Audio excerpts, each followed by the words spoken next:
أعوذ بالله من الشيطان الرجيم. بسم الله الرحمن الرحيم.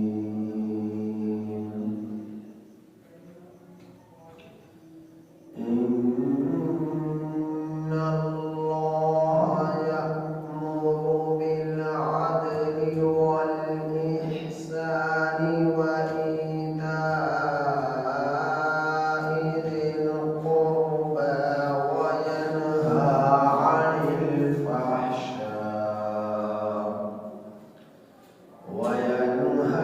عن الفحشاء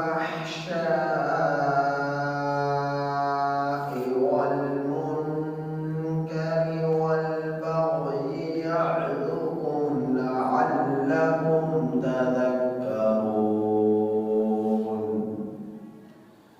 وأوفوا بعهد الله إذا عاهدتم ولا تنقضوا الأيمان بعد توكيدها وقد جعلتم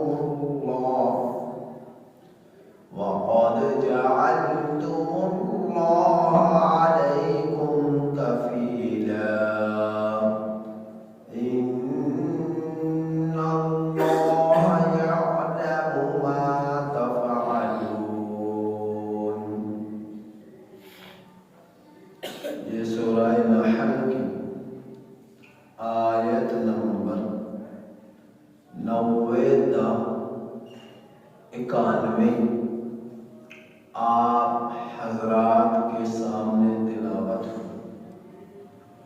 ان آیات کریمہ کا ترجمہ یہ ہے: ان اللہ، بے شک اللہ تعالی، یأمر، حکم دیتا ہے، بالعدل، عدل کا، والإحسان، اور احسان کا، وإیتاء ذی القربى، اور رشتہ داروں کو دینے کا، وینہا عن الفحشاء، اور منع کرتا ہے فحش کاموں سے، والمنکر، اور برے کاموں سے، والبغی، اور سرکشی سے. یعظکم، اللہ تمہیں نصیحت کرتا ہے، لعلکم تذکرون، تاکہ تم نصیحت حاصل کرو. وَأَوْفُوا، اور پورا کرو تم، بعہد اللہ، اللہ کے عہد کو، اذا عاہدتم، جس وقت تم نے عہد کیا، ولا تنقضوا الایمان، اور نہ توڑو تم قسموں کو، بعد توکیدہا، قسم کو پختہ کر دینے کے بعد، وقد جعلتم اللہ، اور تحقیق تم نے بنایا ہے اللہ کو، علیکم، اپنے اوپر، کفیلا، ضامن، اور تحقیق تم نے اللہ کو اپنے اوپر ضامن بنایا ہے. ان اللہ، بے شک اللہ تعالی، یعلم، جانتا ہے، ما تفعلون، جو کچھ تم کرتے ہو.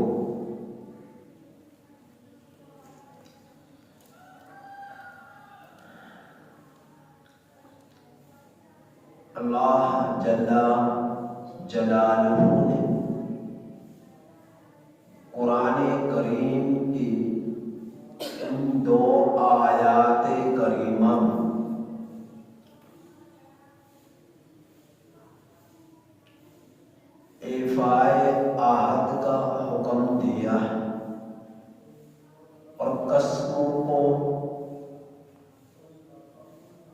پختہ کر دینے کے بعد ان کو پورا کرنے کا حکم دیا ہے۔ اور پہلی آیت کریمہ جس کی تفسیر کل کچھ ہو چکی تھی، 3 چیزوں کو کرنے کا حکم دیا اور 3 برائیوں سے بچنے کا حکم دیا۔ گویا کہ کل پہلی آیت کریمہ میں 6 چیزیں بیان ہوئی، 3 وہ جن پر انسانوں نے عمل کرنا ہے اور 3 وہ کہ جن سے انسانوں نے بچنا ہے۔ اور دوسری آیت کریمہ ایفائے عہد کا حکم، اللہ سے جو وعدہ کیا اس کو پورا کرنے کا حکم، اللہ کی مخلوق سے جو وعدہ کرو معاہدہ کرو اس کو پورا کرنے کا حکم، اور جو تم جائز امور پر اللہ کی نام کی قسمیں کھا لو تو ان کو پورا کرنے کا حکم اللہ جل جلالہ نے ان آیات کریمہ میں ارشاد فرمایا ہے، حکم دیا ہے۔ کل بتلائی تھی یہ بات کہ ان اللہ یأمر بالعدل، کہ یہ پہلی آیت کریمہ جن میں 3 کام کرنے کے، 3 کاموں سے بچنا ہے۔ تمام دینی کام دین پر مشتمل آیات کریمہ میں سب سے زیادہ جامع آیت کریمہ اس آیت کریمہ کو بتلایا گیا ہے۔ پورے دین کا خلاصہ اس آیت کریمہ میں آ چکا، اور یہ بات بتلائی کہ اس آیت کریمہ کو سن کر بہت سارے لوگ مسلمان ہوئے۔ نبی کریم صلی اللہ علیہ وسلم کے کزن عثمان بن مظعون رضی اللہ تعالی عنہ مسلمان تو پہلے ہو چکے تھے، لیکن دل میں پوری طرح اسلام راسخ نہ تھا۔ لیکن جس وقت عثمان بن مظعون رضی اللہ تعالی عنہ نے اس آیت کریمہ کو سنا تو ان فرماتے ہیں میرے دل میں اسلام راسخ ہو گیا اور یقین ہو گیا کہ یہ سچا دین، یہ جھوٹا دین نہیں ہو سکتا۔ اور حضرت محمد بن مسلمہ کے متعلق بتلایا جو کہ اس آیت کریمہ عدل کا حکم ہے، تو عدل ایسا کیا جائے جو اپنی نفس کے ساتھ بھی، عدل اس طرح کیا جائے جو اللہ کے ساتھ بھی ہو، عدل اس طرح کیا جائے جو رشتہ داروں کے ساتھ بھی ہو، عدل اس طرح بھی کیا جائے کہ اللہ کی مخلوق کے ساتھ بھی ہو۔ عدل کہتے ہیں انصاف کو، برابری کو، اپنی ذات اپنے نفس کے ساتھ انصاف کرنا، اللہ کے حکموں کو توڑ کر اللہ کے ساتھ ناانصافی نہ کرنا۔ اللہ کے ساتھ عدل یہ ہے کہ تم اللہ رب العزت بھی مان کر زندگی گزارو، اس کے احکامات پر عمل کرو، جن چیزوں کا رب سبحانہ وتعالی نے کرنے کا حکم دیا تم وہ کرو، جن سے بچنے کا حکم دیا ان سے بچو۔ یہ اللہ کے ساتھ تمہارا عدل ہے۔ اپنے نفس کے ساتھ عدل یہ ہے کہ تم اپنے نفس پر زیادتی نہ کرو، گناہ کر کر، برائیاں کر کر، اپنے نفس کے ساتھ زیادتی نہ کرو، جھوٹی گواہیاں دے کر اپنے نفس کے ساتھ زیادتی نہ کرو، اخلاق رذیلہ اپنا کر، برے اخلاق اپنا کر اپنے نفس کے ساتھ زیادتی نہ کرو۔ تو عدل یہ ہے کہ تم اپنے ساتھ بھی انصاف کرو، نفس کے ساتھ اور اللہ کے ساتھ بھی انصاف کرو اور اللہ کی مخلوق کے ساتھ بھی انصاف کرو۔ تو محمد بن مسلمان ان کے متعلق کل میں نے بتلایا کہ جس وقت انہیں خیبر کی زمینوں کا ٹیکس دینے، جزیہ لینے کے لیے بھیجا گیا تو آپ کے قدموں میں یہودیوں نے سونے، چاندی، ہیرے، جواہرات کے ڈھیر لگا۔ آپ نے ان میں سے کسی کو بھی نہ، بس جتنا جزیہ بنتا تھا اتنا وصول کیا اور اس سے زیادہ کچھ نہیں دیا، واپس کر دیا۔ یہ آپ نے عدل کیا، احسان کے بارے میں بتلایا۔ اللہ نے کیا فرمایا کہ عدل کا تمہیں اللہ نے حکم دیا اور احسان کا اللہ نے تمہیں حکم دیا۔ احسان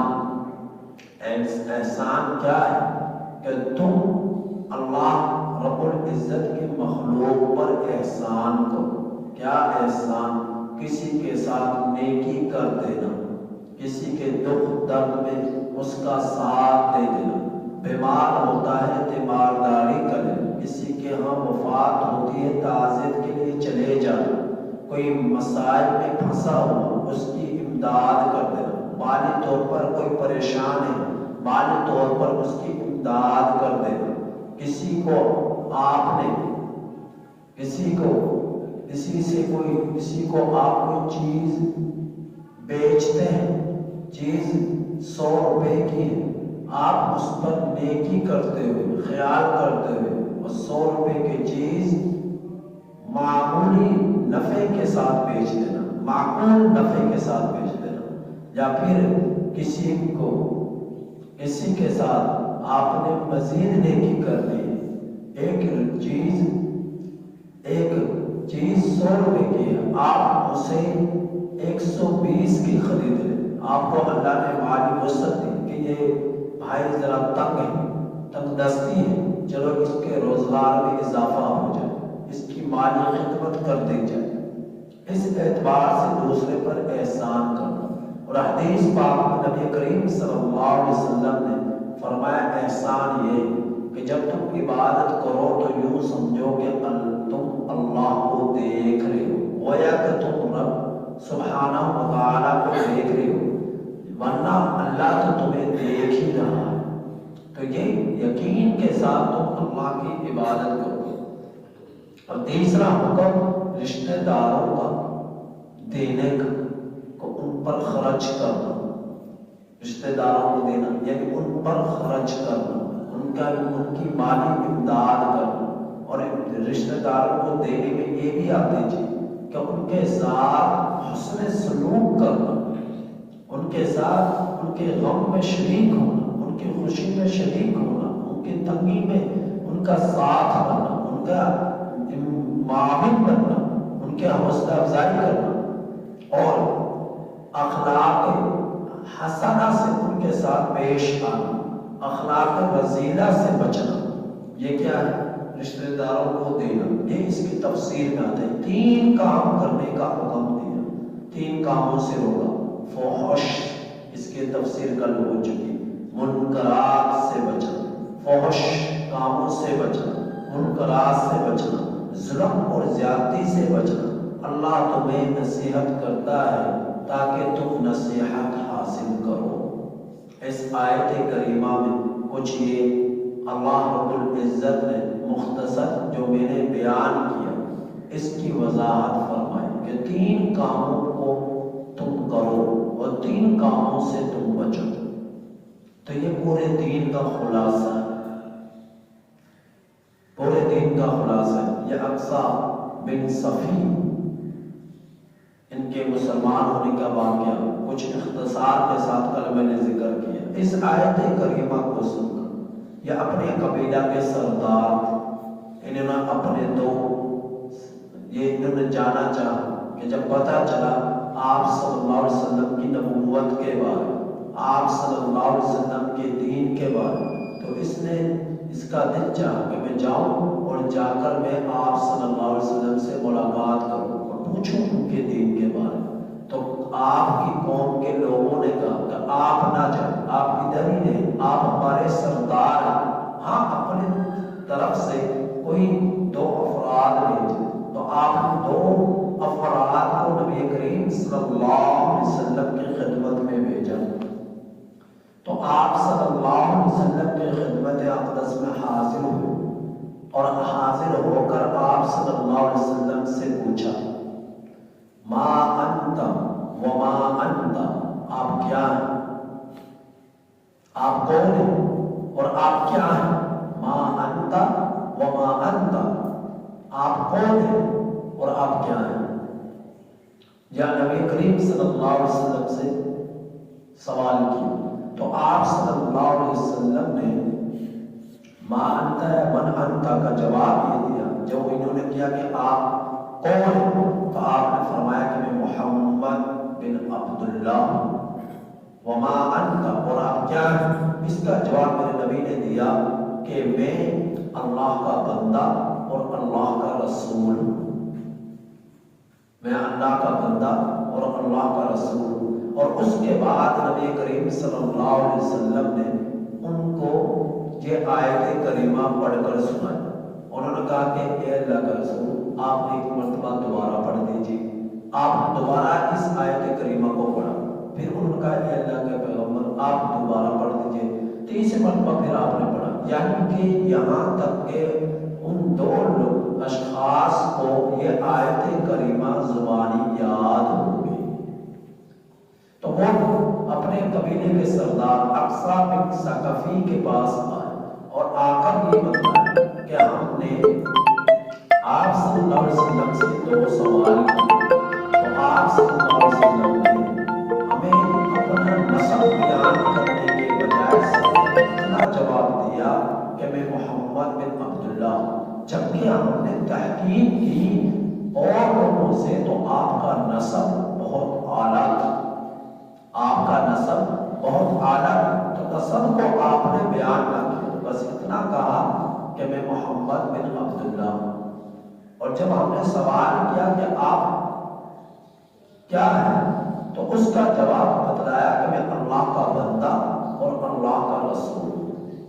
اور اس کے بعد نبی کریم صلی اللہ علیہ وسلم نے اس آیت کریمہ کو پڑھ کر سنایا، تو اقصا بن ثقفی اسی وقت مسلمان ہوئے اور آپ کے قبیلے کے تمام لوگ اس آیت کریمہ کو سن کر مسلمان ہوئے، چونکہ وہ عربی تھے، عربی جانتے تھے۔ کہنے لگے اس آیت کریمہ میں اخلاق حسنہ کا حکم دیا گیا اور اخلاق رذیلہ سے منع کیا گیا ہے۔ تو اس آیت کریمہ کے مضمون کو سن کر، آیت کے الفاظ کو سن کر، اس کے احکامات کو سن کر آپ مسلمان ہو گئے۔ اور فرمایا دوسری آیت کریمہ کہ پورا کرو تم اللہ کے عہد کو، میں نے آپ نے، جو انسان دنیا میں آئے چلے گئے ان سب نے، اور جو قیامت تک آئیں گے ان سب نے اللہ رب العزت سے وعدہ کیا، عہد کیا۔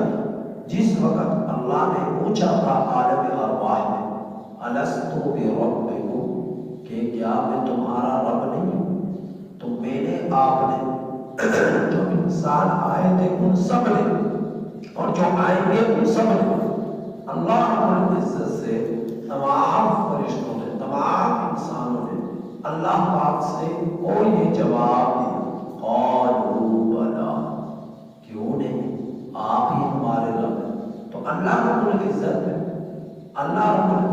ہم لوگوں سے گلا کرتے ہیں کہ جب تم نے مجھ سے عہد کیا پھر تم میرے ساتھ شریک کیوں کرتے ہو، پھر تم کفر کیوں کرتے ہو، پھر تم کیوں بدعت کرتے ہو، پھر تم کیوں فحش کام کرتے ہو، پھر کیوں تم منکرات کرتے ہو، جبکہ تم یہ کہتے ہو صفت ایمان مجمل اور مفصل میں، صفت وقبلت جمیع احکامہ، تم اقرار کرتے ہو اس بات کہ میں نے اللہ کے سارے احکامات اور جب تم نے قبول کر لیا پھر ان کو کیوں چھوڑتے ہو؟ جب تم نے معاہدہ کر لیا، معاہدہ ہوتا ہے جانبین سے، ایک اکیلے انسان سے نہیں ہوتا، معاہدہ ہوتا ہے جانبین سے، دو شخص مل کر معاہدہ کرے کسی کام کے کرنے یا نہ کرنے کا، اس کو کہا جاتا ہے عہد۔ تو اللہ رب العزت سے میں نے آپ نے تمام آنے والے انسانوں نے جو قیامت تک آئیں گے اور جو آ چکے جا چکے، ان سب نے اللہ پاک سے معاہدہ کیا کہ اللہ آپ ہی ہمارے رب ہیں اور ہم آپ کے تمام احکامات کو قبول کریں اور آپ کی مان کر زندگی گزاریں۔ تو پھر تم دنیا میں آ کر منمانیاں کیوں کرتے ہو؟ رب کی کیوں نہیں مان کر زندگی گزارتے؟ اللہ سے کیے ہوئے عہد کو کیوں توڑتے ہو؟ اللہ سے عہد کیا پھر اس کو کیوں توڑتے ہو؟ کیوں گناہ کرتے ہو؟ کیوں جھوٹ بولتے ہو؟ کیوں غیبتیں کرتے ہو؟ کیوں حسد کرتے ہو؟ کیوں لڑائیاں کرتے ہو؟ کیوں جو ہے جھگڑے کرتے ہو؟ کیوں حسد بغض کینہ رکھتے ہو؟ کیوں دوسرے کے بالوں پر بری نظر رکھ کر ان کو ہڑپ کرنے کی کوششیں کرتے ہو؟ نجائز زمینوں پر قبضے کرتے ہو، قتل و غارت کرتے ہو، نمازیں نہیں پڑھتے ہو، روزے نہیں رکھتے ہو، نبی کی سیرت کو نہیں اپناتے ہو، دین کے مطابق زندگی نہیں گزارتے ہو؟ یہ تم اللہ سے کیے ہوئے عہد کو توڑ رہے ہو، جبکہ تم نے اللہ سے معاہدہ کیا تھا یا اللہ آپ کے تمام احکامات کو ہم قبول بھی کریں گے، عمل بھی کریں گے، یا اللہ آپ کی مان کر زندگی گزاریں، آپ ہمارے رب ہیں، ہم آپ کی مخلوق ہیں۔ تو اللہ پاک سے سارا جب معاہدہ کر لیا تو پھر اس کو کیوں توڑتے ہو؟ ہم لوگوں کو چاہیے اللہ سے کیے ہوئے معاہدے کو پورا کریں، جب تک آخری سانس ہے اس وقت تک اللہ تعالیٰ سے کیے ہوئے عہد کو پورا کریں، اس کو نہ توڑیں۔ اس کو توڑنا رب کو ناراض کرنا، جہنم کے قریب اپنے آپ کو کرنا، جنت سے دور کرنا، اپنی آخرت کو تباہی کے دہانے پر لانا، اپنی آخرت کو آباد کرو، نیکیاں کر، اعمال حسنہ کر، نبی کی سیرت کو اپنا کر، سنتوں کو اپنا کر، اپنی آخرت کو خوشگوار بناؤ، اللہ کو راضی کرو۔ تمہاری آخرت اور دنیا دونوں اللہ رب العزت دونوں کو سنوار دے، دونوں میں نکھار پیدا کر دے، تمہاری زندگیوں میں سکون ہوگا۔ سکون گاڑی بنگلے پیسے بزنس ان میں سکون نہیں ہے، سکون نام ہے دل کے قرار کا، جسمانی راحت کا، ذہنی راحت کا نام سکون ہے، اور وہ اللہ کے حکم میں ہے۔ اگر اللہ رب العزت اپنا حکم سکون والا اٹھا لے، بے سکونی کا مسدد کر دے، ابھی چاہے تم کتنے کروڑپتی کیوں نہ بن جاؤ، تمہاری زندگی میں کبھی سکون نہیں آئے، خوشی نہیں آئے، بناوٹی چودراہٹ ہوگی، بناوٹی آپ کے پاس دھن دولت ہوگی، لیکن دل میں سکون نہیں ہوگا، زندگی میں سکون نہیں ہوگا۔ سکون ہے رب کے حکم میں، اور اللہ سکون کب دیتا ہے؟ جب تم رب کی مان کر زندگی گزارو، رب کی مان کر زندگی گزارو۔ دوسرا حکم اس دوسری آیت کریمہ میں میرا رب نے یہ دیا، وَلَا تَنقُضُوا الْأَيْمَانَ بَعْدَ تَوْكِيدِهَا، تم اللہ پر قسموں کو پختہ کر دینے کے بعد نہ توڑو، قسموں کو پختہ کر دینے کے بعد تم نہ توڑو، اور غیر اللہ کی قسم نہیں اٹھانی چاہیے، صرف اللہ کے نام کی قسم، لیکن وہ بھی جائز امور پر، ناجائز امور پر نہیں، جائز امور پر اللہ کے نام کی قسم کھانا، اور جب قسم کو اٹھا لیا تو پھر اس کو توڑنا نہیں، اس کو پورا کرنا۔ وَقَدْ جَعَلْتُمُ اللَّهَ عَلَيْكُمْ كَفِيلًا، اور تحقیق تم نے اللہ کو اپنے اوپر ضامن بنایا ہے۔ اللہ کو جب ضامن بنایا ہے تو تمہیں چاہیے کہ اللہ کی مان کر زندگی گزارو۔ إِنَّ اللَّهَ يَعْلَمُ مَا تَفْعَلُونَ، بے شک اللہ تعالیٰ جانتا ہے جو کچھ تم کرتے ہو۔ یہ بات اپنے ذہنوں میں بٹھا لو، دل اور دماغ میں اتار دو کہ جو کچھ تم کرتے ہو اللہ جانتا ہے۔ تنہائی میں کرو، مجمع میں کرو، اندھیرے میں کرو، اجالے میں کرو، صبح میں کرو، شام میں کرو، سمندروں کی گہرائیوں میں کرو یا پھر جنگلات میں کرو، جہاں کہیں بھی تم کچھ کرو گے اللہ جانتا ہے، وہ دیکھ رہا ہے۔ واللہ بصیر بما تعملون، جو کچھ تم کرتے ہو اللہ دیکھ رہا ہے، اور جو کچھ تم کرتے ہو اللہ جانتا ہے۔ انہ علیم بذات الصدور، تمہارے سینوں میں بھی کوئی چیز ہے تو اللہ اسے بھی جانتا ہے، اللہ اسے بھی جانتا ہے۔ تو یہ آیت قرآن پاک کی ان آیات کریمہ کو اپنے دل اور دماغ میں اتارو۔ واللہ بصیر بما تعملون، اللہ دیکھ رہا ہے جو کچھ تم کرتے ہو۔ ان اللہ یعلم ما تفعلون، بے شک اللہ جانتا ہے جو کچھ تم کرتے ہو۔ انہ علیم بذات الصدور، بے شک اللہ تعالیٰ تمہارے سینوں میں جو کچھ ہے اللہ اسے بھی جانتا ہے، اس کا بھی علم رکھتا ہے۔ تو تم کیسے چھپ کر کام کر سکتے ہو؟ کس طرح چھپ کر برائیاں کر سکتے ہو، فحش کام کر سکتے ہو، ظلم اور زیادتی کر سکتے ہو، جبکہ اللہ جانتا ہے، اللہ دیکھ رہا ہے، سب کچھ اللہ کے سامنے ہے۔ تو اللہ کو اپنے سامنے کھاؤ اور پھر تم اس کو ناراض کرو، اس کے حکموں کے خلاف ورزی کرو، تو تباہی کے دانے پر، ہلاکت کے دانے پر نہیں جائے تو کہاں جا رہے؟ تو ان آیات کریمہ کو دل میں اتارو کہ اللہ دیکھ رہا ہے، اللہ دیکھ رہا ہے، اللہ جانتا ہے جو کچھ تم کرتے ہو۔ تو تکبر کی چادر اتار کر پھینک دو، غرور و کفر کی چادر اتار کر پھینک دو، یا عقل اتار کر پھینک دو، عاجزی اختیار کرو، انکساری اختیار کرو، اللہ کے لیے جیو، اللہ کے لیے مرو۔ آپ کا دن اور رات اللہ کے لیے ہو، اللہ کے لیے ہو، اللہ سے آپ کا عشق ہو، اللہ سے آپ کی محبت ہو، ایسا عشق ہو کہ اللہ کی یاد سے ایک منٹ اور سیکنڈ بھی آپ کا غفلت میں نہ گزرے۔ اللہ پاک سے دعا ہے کہ اللہ تعالیٰ ہمیں ان آیات کریمہ کی کامل سمجھ نصیب